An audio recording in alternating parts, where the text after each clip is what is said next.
sambil hidangan aja Pak. Saya mau kalah lah. Yang penting mas saya udah hadir. Alhamdulillahirabbil alamin wal 'aqibatu lil muttaqin wala 'udwana illa 'alal zalimin. Wassalatu wassalamu ala asyrafil anbiya'i wal mursalin sayyidina wa habibina wa syafi'ina wa maulana Muhammadin wa ala alihi wa sahbihi ajma'in, amma ba'du. Faqad qala Allah ta'ala fil Qur'anil Karim wa huwa asdaqul qailin. A'udzu billahi minasy syaithanir rajim. Bismillahirrahmanirrahim.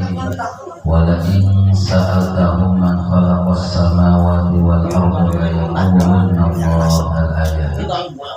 Wa qala Rasulullah sallallahu alaihi wasallam khaslatani la syai'a afdalu minhuma al-imanu billah wa na'udil mu'minin al-hadis.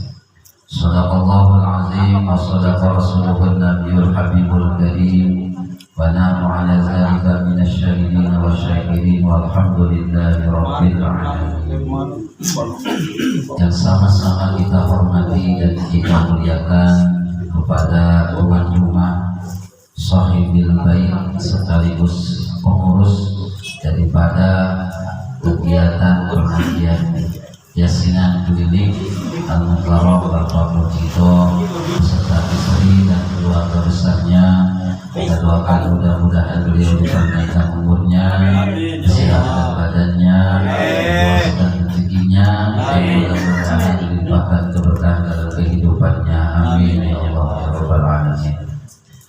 Tak lupa yang saya hormati pula Al-Mukarram Bapak Ustaz Edi, yang saya hormati para orang tua, para bapak-bapak, wabil khusus para jamaah sekalian yang hadir di tempat ini.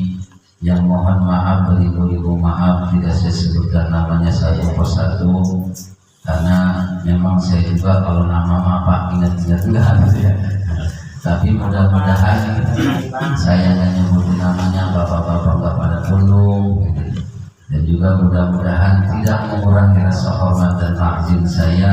Tentunya mudah-mudahan bapak-bapak semua Allah panjangkan umurnya, diberikan keberkahan dalam kehidupannya, dimudahkan segala urusannya oleh Allah Subhanahu wa taala. Ya Rabbal alamin. Puji dan syukur kehadirat Allah yang Maha Ghafur, yang nikmatnya tidak mungkin bisa kita ukur. Alhamdulillah, semua alhamdulillah, di malam Senin ini Allah mempertemukan kita di rumah Bapak Murjido dalam kegiatan pengajian yasinan yang tentunya hadirnya kita semua di sini atas limpahan nikmatnya dan atas izinnya, sehingga mudah-mudahan dengan niat kita yang baik membaca sholawat, membaca zikir menjadi nilai ibadah di sisi Allah Subhanahu wa taala, dan tentunya membawa keberkahan bagi kita dan keluarga kita semuanya. Amin ya rabbal alamin. Sholawat dan salam Allah limpahkan kepada kehalifan alam panutan kita, yakni baginda Nabi Muhammad sallallahu alaihi wasallam. Tak lupa sholawat dan salam terlimpah curahkan pula kepada para keluarganya, para sahabatnya, para pengikutnya, dan juga kita juga sebagai umatnya.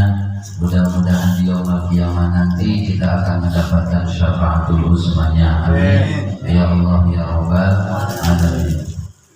Bapak-bapak hadirin yang dimuliakan Allah Subhanahu wa taala, suatu kebanggaan dan juga rasa syukur kepada Allah Subhanahu wa taala saya diundang oleh Bapak Murjido dalam kegiatan ini, karena memang dulu juga almarhum orang tua saya pernah Pak, bahkan sampai 20 tahun ada pengajian keliling yasinan di malam Jumat.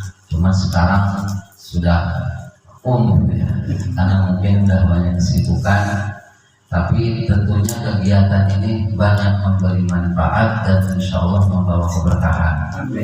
Apalagi dengan kita membaca sholawat, dengan kita zikir, sekalipun kita sholawat agak tahu artinya gitu ya. Kalau kita tanya artinya pasti gak tahu Pak. Tapi insya Allah yang namanya sholawat sekalipun kita tidak tahu maknanya, ulama sepakat mengatakan kita ditulis mendapatkan pahala di sisi Allah Subhanahu wa Ta'ala. Sekaligus kita insya Allah akan mendapat syafaat atau pertolongan nanti di yaumul qiyamah dari Nabi Muhammad sallallahu alaihi wasallam. Karena kegiatan ini Pak banyak manfaatnya. Satu, manfaatnya ngilangin pusing, gitu, ngilangin pusing. Karena di rumah pasti banyak pusingnya Pak. Belum habis ribut sama bini. Ya belum istilahnya buat masalah anak. Tapi duduk di sini minimal kita sejam 2 jam tenang dulu Pak. Ya itu yang pertama. Ngerasa mah ketawa dulu. Pas pulang pusing lagi gitu. Itu yang pertama. Tapi intinya juga yang kedua silaturahim. Karena dari silaturahim ini insya Allah manfaat silaturahim itu banyak. Satu, Allah panjangkan umur kita. Kedua, Allah luaskan rezeki kita. Yang ketiga, insya Allah dengan kita zikir bareng begini turun rahmatnya Allah Subhanahu wa Ta'ala. Itu berkahnya. Apalagi manfaatnya, apalagi ditambah dengan diisi umpamanya pengajian kita nih, taklim juga, wah udah banyak banget. Makanya kata Pak Burjito tadi kalau doa atau umpamanya pahala mau ditaruhin, kalau muat sekarang udah banget ya. Cuman sayangnya memang pahala tak terlihat sehingga kita berangkat ke majelis taklim atau acara-acara zikir, modal utama kita tak lain tak bukan adalah billahi ta'ala. Itu aja dulu Pak, billahi ta'ala. Karena Kanjeng Nabi Muhammad sallallahu alaihi wasallam dalam satu hadisnya pernah bersabda, kata Nabi, khoslatani la syai'a afdalu minhuma al-imanu billah wa naqulil mu'minin. Ada dua perkara, jika dua perkara ini ditimbang dibandingkan dengan hal apapun, itu tidak bisa mengungguli dua perkara ini. Dibandingkan dengan kemewahan, tidak ada apa-apanya kemewahan. Dibandingkan dengan jabatan, tidak ada apa-apanya. Karena ini dua perkara ini tidak ada yang bisa mengungguli dan tidak bisa diungguli oleh hal apapun. Mana yang pertama? Kata Nabi, al-imanu billah, beriman kepada Allah Subhanahu wa Ta'ala. Jadi jadikan landasan aktivitas kita, baik itu ibadah, kerja kita, kasab kita, usaha kita, landaskannya iman kepada Allah Subhanahu wa Ta'ala. Kita sholat taruhan modalnya itu iman. Nah usaha juga kalau bisa landasannya iman kepada Allah. Karena kan kita usaha juga sama Pak, itu perintah Allah. Mencari maisha, mencari kehidupan, itu juga perintah Allah. Makanya modal kita berangkat pagi, pulang sore, bahkan ada yang berangkat malam, pulang pagi nyari nafkah, kita niatkan semata-mata mencari ridho Allah Subhanahu wa Ta'ala. Supaya apa? Supaya rezeki yang kita dapat berkah, langkah kita dicatat pahala, selama kita kerja dicatat tuh apa aktivitas kita jadi pahala di sisi Allah Subhanahu wa Ta'ala. Kalau modalnya adalah iman. Apalagi hal ibadah, sholat, baca Al-Quran, landasan semuanya adalah iman. Cuman sayang memang iman itu Pak yazid wa yanqus. Kadang iman itu nambah, kadang iman itu berkurang. Nambahnya iman nih pas lagi ngaji, nambah iman Pak. Rasanya kalau udah kedengar ngaji itu ibadah pengen, cuma datang ke rumah sama lagi aja. Ya udah. Tapi ya nggak apa-apa, emang ketawa. Kita mendengar umpamanya nasihat para ulama, nasihat para kiai, atau umpamanya nggak sengaja tuh di HP ngelihat ceramah, ngelihat umpamanya yang tausiah, kayaknya pengen biasa ibadah, kayaknya sadar diri kita tuh iman lagi naik tensinya, gitu. Datang ke rumah ditagih sama bini, urusan duit, urusannya turun lagi tensi iman. Karena memang iman itu kadang nambah, kadang berkurang. Cuman nambahnya iman adalah dengan ibadah, dan kurangnya iman itu dengan maksiat. Tapi yang terpenting jangan sampai ini iman terlepas dari hati kita. Nauzubillah, jangan sampai kita mati tidak membawa iman kepada Allah Subhanahu wa ta'ala. Sebab iman ini Pak, tiket kita masuk surga. Gitu. Ibarat kata kita mau masuk umpamanya ke wahana permainan, nggak punya tiket nggak bisa masuk. Nah, kita mau ke surga sekalipun umpamanya amal kita banyak, kalau hati kita nggak percaya ke Allah, hati kita nggak percaya sama Al-Quran, nggak percaya sama Nabi, nggak iman lah intinya mah, nggak bisa masuk surga. Dan sekalipun ada orang umpamanya maksiat yang banyak di dunia, tapi dia iman ke Allah, iman dengan apa yang dibawa oleh Nabi. Kata Allah Subhanahu wa ta'ala dalam hadis kursi, dikatakan ketika masuk ahli surga ke dalam surga, masuk ahli neraka ke dalam neraka, katakan yang Nabi, tidak jangan sampai, tidak pantas seseorang masuk ke dalam neraka apabila di hatinya ada iman, sekalipun iman itu sekecil biji sawi. Sekalipun iman itu kecil, insya Allah itulah yang akan menyelamatkan kita dari nerakanya Allah Subhanahu wa ta'ala. Cuman naiknya iman ya tadi dengan kita ibadah, dengan kita ngaji itu ibadah, Pak. Sholat ibadah. Ibadah itu apa sih? Ibadah itu diambil dari kata abadah. Abadah artinya menyembah, mempersembahkan. Ini saya persembahkan ini untuk Bapak, saya persembahkan ini untuk Bapak. Itu namanya mempersembahkan ibadah itu. Kita ngaji baca Quran berarti kita persembahkan baca Al-Quran buat Allah. Kita sholat berarti kita persembahkan sholat kita buat Allah. Kita ngasih nafkah sedekah ke anak atau ngasih sedekah ke tetangga, kita niatkan nih pahalanya buat Allah Subhanahu wa ta'ala. Itu namanya ibadah. Makanya kalau kita ibadah dilandasi dengan iman, insya Allah Allah bakal ngangkat ibadah kita, bakal ngangkat sedikit-sedikit Pak yang namanya ibadah. Makanya dengan kita ngaji, dengan kita ibadah, itu iman semakin bertambah. Karena memang manusia tadi saya bilang imannya kadang nambah, kadang berkurang. Apalagi model kita, karena kita mah bukan nabi. Kalau nabi ya jelas imannya yazid walayan terus bertambah terus, nggak pernah berkurang. Beda dengan malaikat mah la yazid walayan terus, nggak pernah nambah, nggak pernah berkurang. Tapi luar biasanya ketika manusia naik derajatnya di sisi Allah, dia bakal melampaui malaikat.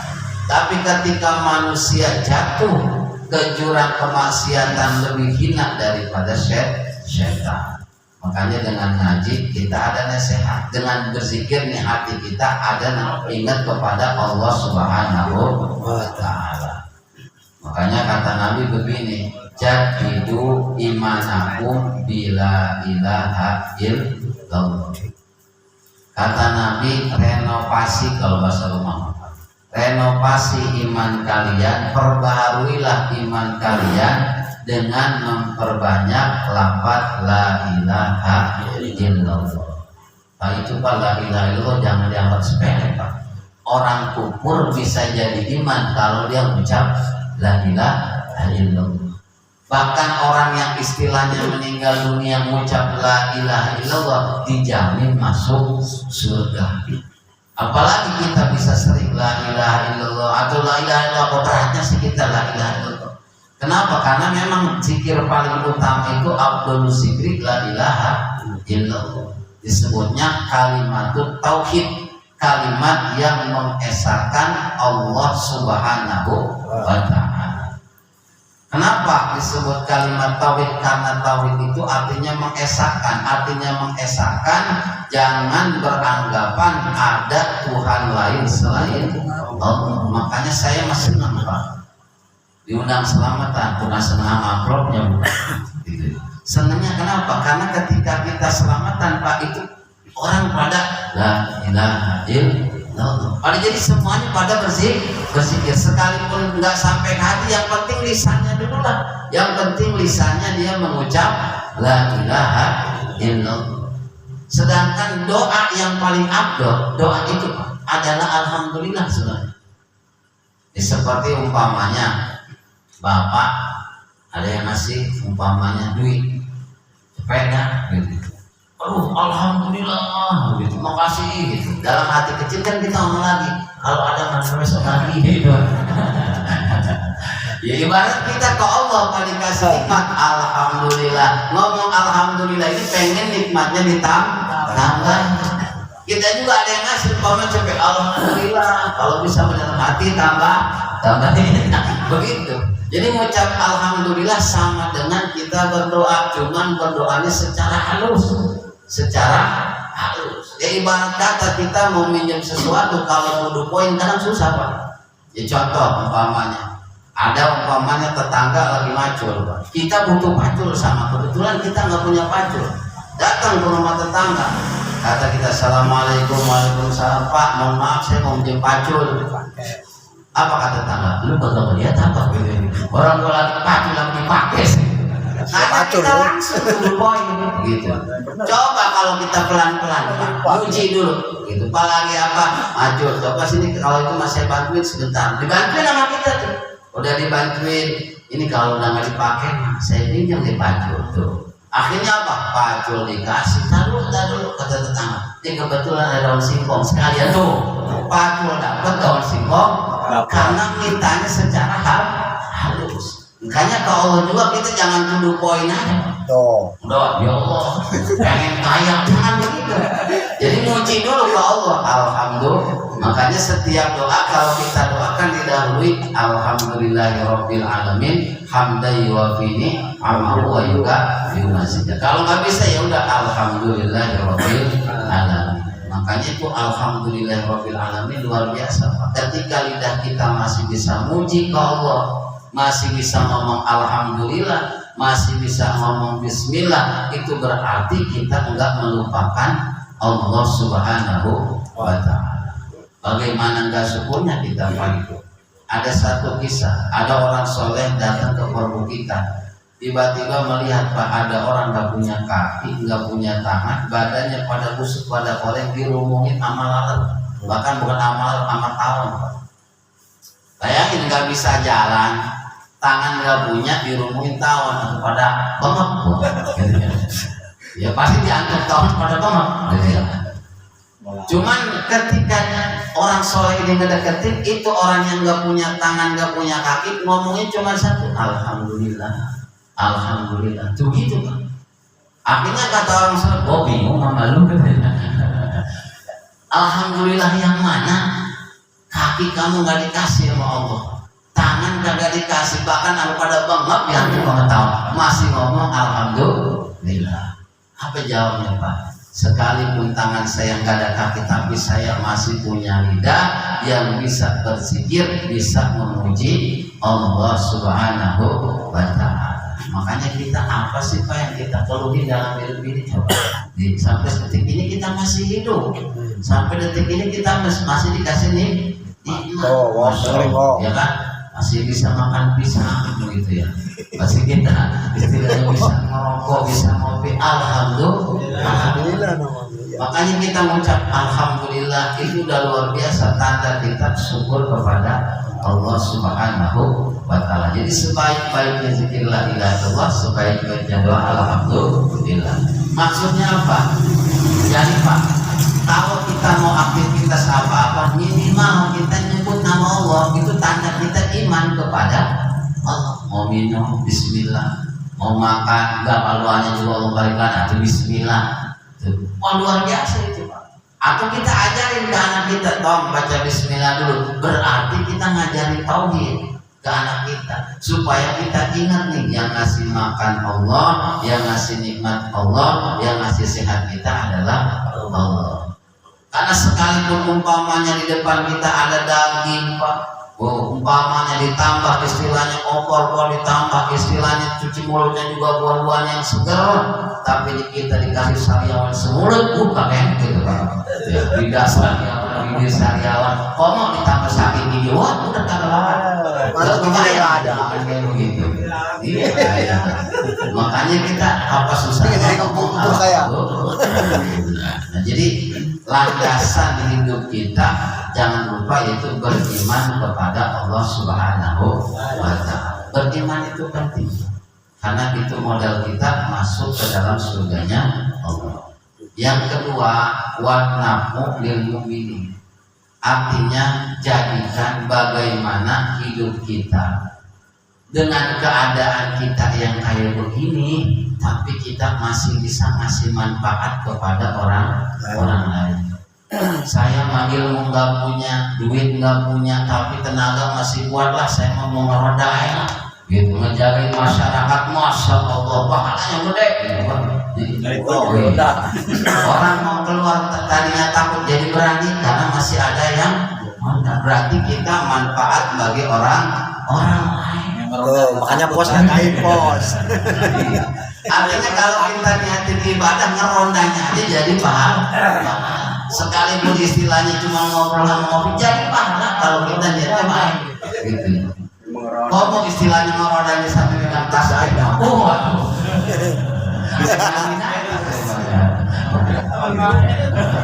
Mana? Pegangin. Itu luar biasa. Jadi dengan keadaan apapun ini bagaimana hidup kita bisa manfaat bagi orang lain. Kayak kalau umpamanya Pak Murti itu mau punya jabatan, jadi kita malah punya jabatan. Beliau mau punya jabatan RT bisa manfaat bagi masyarakat. Ya umpamanya kita hanya punya tenaga, ya kita bisa manfaat dengan tenaga kita. Nggak bisa dengan tenaga kita, ya minimal kita doain orang, jangan seuzon, jangan ngedoain jelek sama orang lain. Itu penting. Cuman mohon maaf, ilmu hati memang susah Pak. Mohon maaf, saya sendiri belum bisa kalau kita belajar masalah hati. Gitu. Makanya kadang-kadang kita doain itu kalau yang orang baik ya kita doain baik, cuman kalau yang musuh sama kita ngedoain nyumpahin gitu kan. Udah kata iya. Jarang ngedoain baik. Udah kata iya. Makanya saya pernah dengar ini cerita apa guru sepupul katanya Pak. Ya Pak guru sepupul yang ada di Kalimantan kan.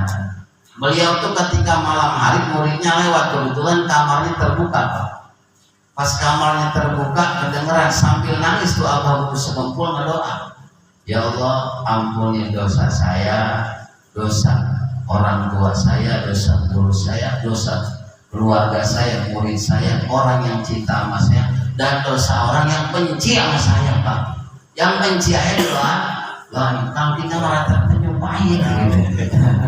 Cuma jangan sampai Pak, supaya apa? Hidup kita nyaman.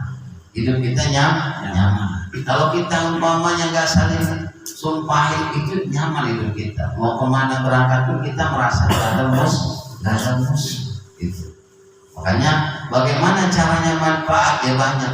Kalau umpamanya punya ilmu ya kita mengajarkan ilmu. Kalau kita punya umpamanya tenaga dengan tenaga, kita punya pikiran dengan pikiran kita.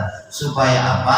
Kata Nabi, khairun nas anfa'uhum linnas. Sebaik-baiknya manusia adalah manusia yang bermanfaat bagi yang lainnya.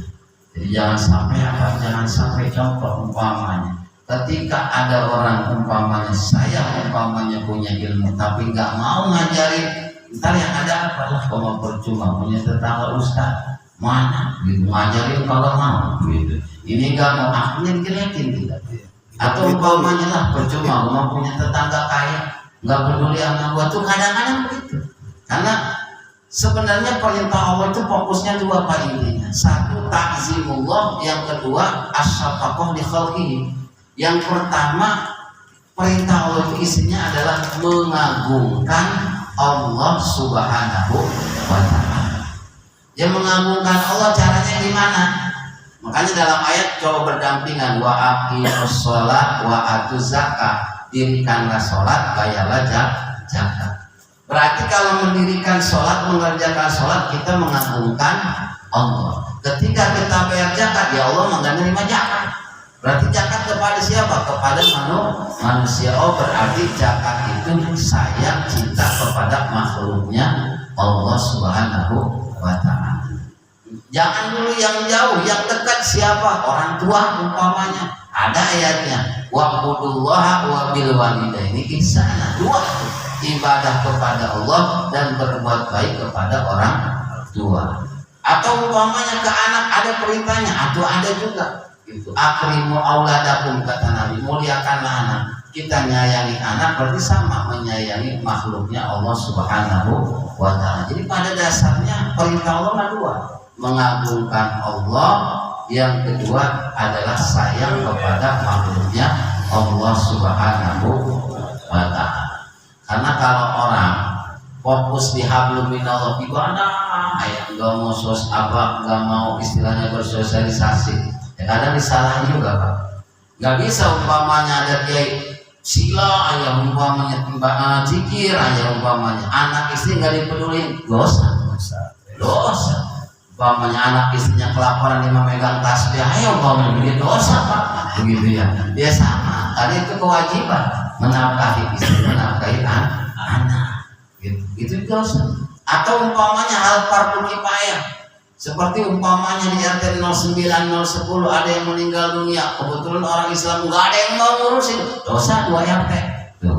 Kalau nggak ada yang mau ngurusin, karena intinya pada dasarnya itu mengagungkan Allah, menyayangi makhluknya Allah Subhanahu wa Ta'ala. Kemudian di lanjutan hadis tadi kata Nabi, wa khaslatan la syai'a akhbasu minhuma. Ada 2 hal.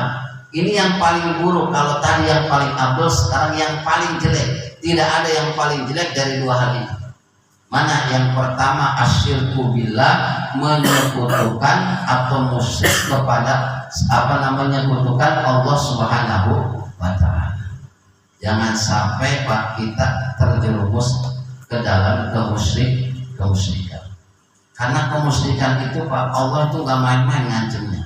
Dalam Al-Quran, innallaha la yaghfiru an yushraka bihi. Allah nggak akan mengampuni jika Allah disekutukan. Wa yaghfiru ma duna zalik, dan Allah akan mengampuni selain musyrik. Orang zina bisa kemungkinan diampuni dosanya. Orang ninggalin sholat dia tobat bisa kemungkinan diampuni. Tapi kalau musyrik ini ada kemungkinan besar tidak diampuni oleh Allah Subhanahu wa Ta'ala. Makanya paling besar dosa paling jelek adalah musyrik. Hati-hati dengan kemusyrikan. Contoh dengan kemusyrikan umpamanya, ya mohon maaf umpamanya, kadang kita ngomong terus kata-kata, waduh kayaknya gua kalau nggak ada duit mau tenang gitu. Ya kan, kalau duit gak tenang. Padahal yang bikin kita tenang itu Allah Subhanahu wa Ta'ala. Ya orang tenangnya orang banyak duit, kalau dia di penjara agak tenang Pak. Iya. Karena yang bikin tenang itu bukan duit. Awas, ini hati-hati perkataan kita Pak. Yang umpamanya kita nggak tahu yang nggak jadi masalah. Artinya jangan sampai punya keyakinan yang ngasih senang itu duit, yang ngasih tenang itu duit. Awas, ntar kita malah membela duit, mengedepankan uang daripada Allah Subhanahu wa Ta'ala. Itu bisa musyrik. Apalagi ini mah terang-terangan menyembah kepada selain Allah. Gitu. Ya mohon maaf, memang kalau istilahnya hal-hal gaib itu ada Pak. Emang Al-Quran juga mengatakan alladzina yu'minuna bil ghaibi wa yuqimunas shalah. Hal gaib itu apa? Gaib itu yang gak kelihatan. Kayak gimana? Jin gak kelihatan, malaikat gak bakal kelihatan gitu. Memang di dunia ini Pak kita gak bisa ngelihat jin Pak. Kecuali si jin itu jinnya jin sakti. Benar ya Pak? Jinnya jin sakti. Kalau jin sakti dia bisa menampakkan wujud malampir malampir kan. Jin sakti masuk TV lagi. Bukan sakti lagi itu malah udah jadi artis itu. dengan tetangga. Ya yang bisa menampakkan wujud itu jin sakti kan. Sama halnya manusia yang punya istilahnya dikasih kelebihan bisa melihat dengan tetangganya. Cuman enggak semua, enggak ada di sini Bapak yang paling lihat paling juga halusinasi.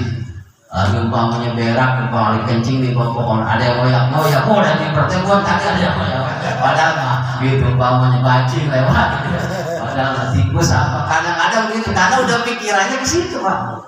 Karena di dunia mah jin nggak bisa kelihatan, tapi nanti di akhirat, di yaumul qiyamah, di akhirat nanti Pak, terbalik. Kita bisa ngelihat jin, jin bisa ngelihat, jin nggak bisa ngelihat kita. Dibalik kita Pak. Nah sekarang umpamanya kita di lalaga jin, ntar harus di lalaga dia. Dia laga-laga terus. Iya sekarang kan banyak orang Pak. Ya. Nah artinya jin itu sama Pak, makhluknya Allah. Jin makhluknya Allah. Ya sama makhluknya Allah berarti sama kayak kita makhluk juga. Cuma memang dia ada kelebihan. Kalau ada kelebihannya apa? Satu dia bisa berubah wujud, yang saktinya. Yang kedua memang wujudnya dia macam-macam Pak. Kalau manusia mah begini wujud kita manusia. Kalau jin mah beda-beda. Ada yang wujud binatang, mohon maaf, ada yang punya sayap. Nah, wujudnya aneh-aneh gitu. Saya baca dalam kitab apa namanya Hayawatul Hayawan, ada tuh masalah jin. Saya baca, oh ternyata jin itu wujudnya, makanya suka ada tuh, wah ada siluman ular. Itu jin sebenarnya. Gokong yang lain berarti. Artinya disalahin siluman, padahal bukan siluman, itu adalah jin. Nah artinya jangan sampai kita itu mintanya ke jin, mintanya ke jin. Ini mendatang umpamanya kerolor umpamanya gitu ya. Gitu ya. Sorok sidulnya udah nggak laku kerolor gitu. Saja. Padahal itu adalah jin. Nggak mungkin Pak, mau jin manapun bisa ngasih kekayaan, nggak bisa. Gitu. Seandainya kata umpamanya ada jin istilahnya bisa ngasih sakit, nggak bisa kalau nggak ada iroda atau kehendak Allah Subhanahu wa Ta'ala. Makanya di sini jangan sampai iman kita melenceng, gitu. Artinya jangan melenceng. Memang ada sabab musabab. Ya contoh bapak umpamanya sakit perut, mencret, datang ke dokter, ditanya sama dokter, emang ini habis makan apa?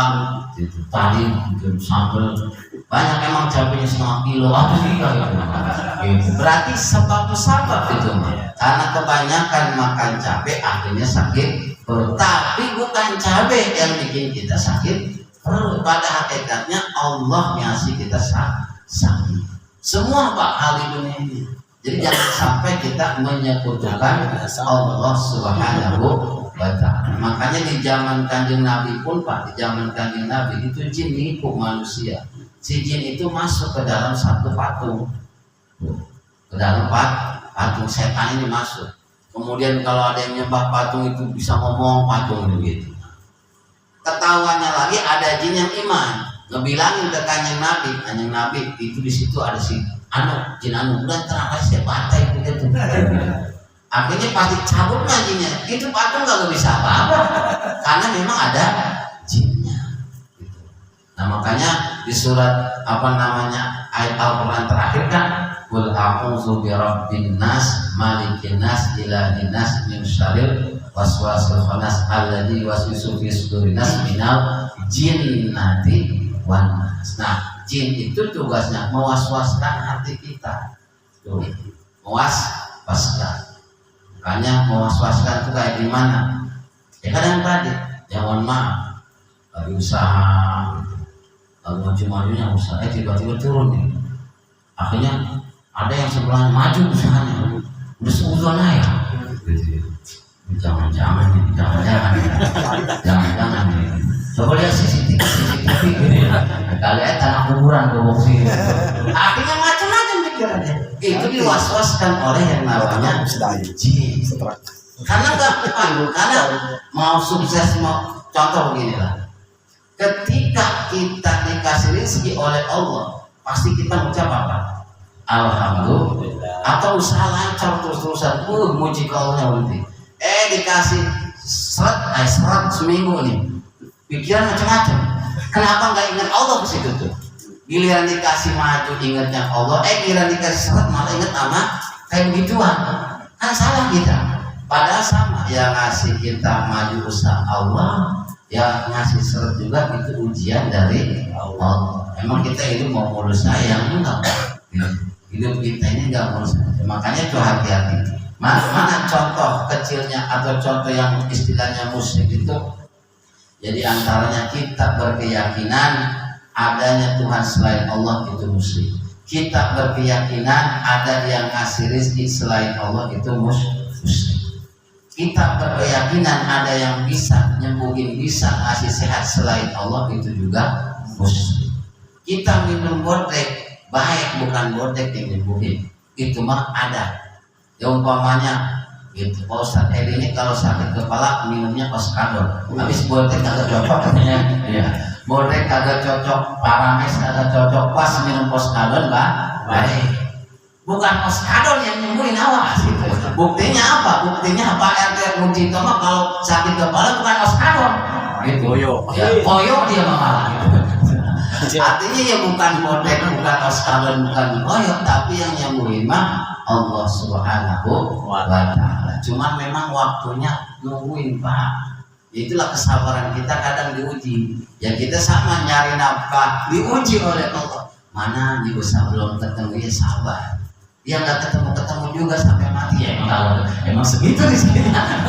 Gitu. Emang begitu gitu.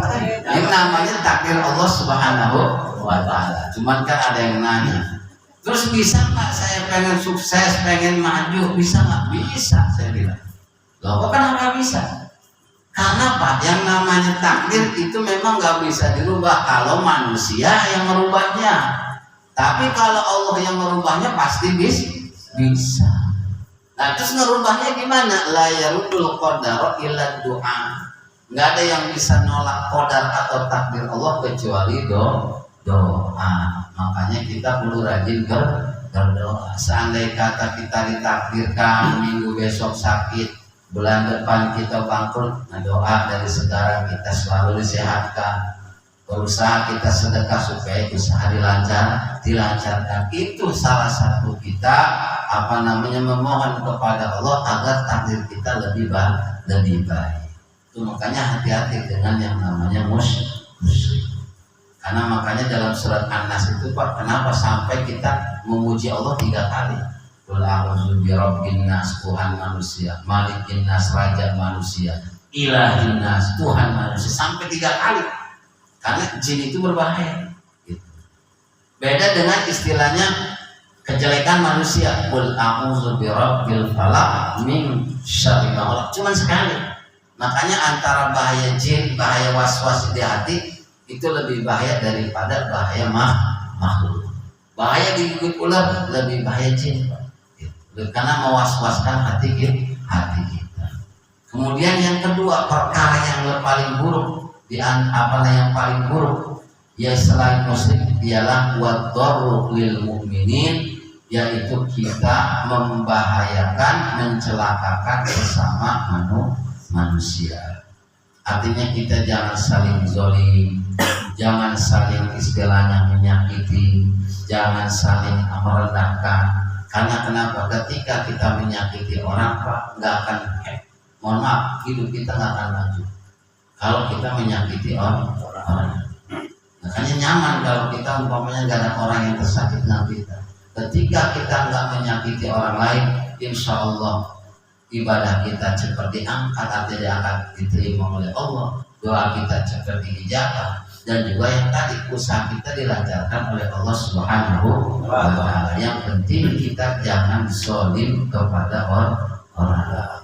Zalim itu bisa secara zahir, bisa secara batin. Artinya zahir kita terang-terangan mukul, kita terang-terangan nyakitin, atau bisa secara batin, ya kayak gitulah mainannya umpamanya yang tidak terlihat. Pada dasarnya kenapa kita nggak boleh zalim? Supaya kita jangan saling buruk sangka, jangan saling menyakiti, dan juga jangan saling merendahkan. Pada hakikatnya semua manusia yang Allah ciptakan, yang Allah takdirkan itu sama Pak. Orang kaya sama Pak, makannya mas piring. Ya orang kaya makannya sebakul. Nah, sekaya-kayanya dia sehari paling juga 3 piring Pak, sama sama kita. Cuman beda menunya doang gitu. Kita mau pagi-pagi dulu gitu ya. Yang umpamanya bisa gitu ya. Beda menu doang sebenarnya. Tapi pas datang perut sama gitu. Minumnya sama gitu. Ya air juga, cuma melemah warnanya beda, campuran warnanya beda. Makanya sebenarnya sama. Yang kurang itu apa? Kurang syukurnya kita kepada Allah Subhanahu wa Ta'ala. Itu saja yang dapat saya sampaikan, sekedar tidak surut, terutama untuk sahibil bait. Mudah-mudahan ada manfaatnya, mudah-mudahan bisa menambah keimanan dan ketakwaan kita kepada Allah Subhanahu wa Ta'ala. Amin. Ya Allah ya Rabbal Alamin. Kurang dan lebihnya saya mohon maaf. Yang sebenarnya saya pribadi, yang benar hanya dari Allah Subhanahu wa Ta'ala. Wallahul muwaffiq ila aqwamit thoriq. Wassalamualaikum warahmatullahi wabarakatuh.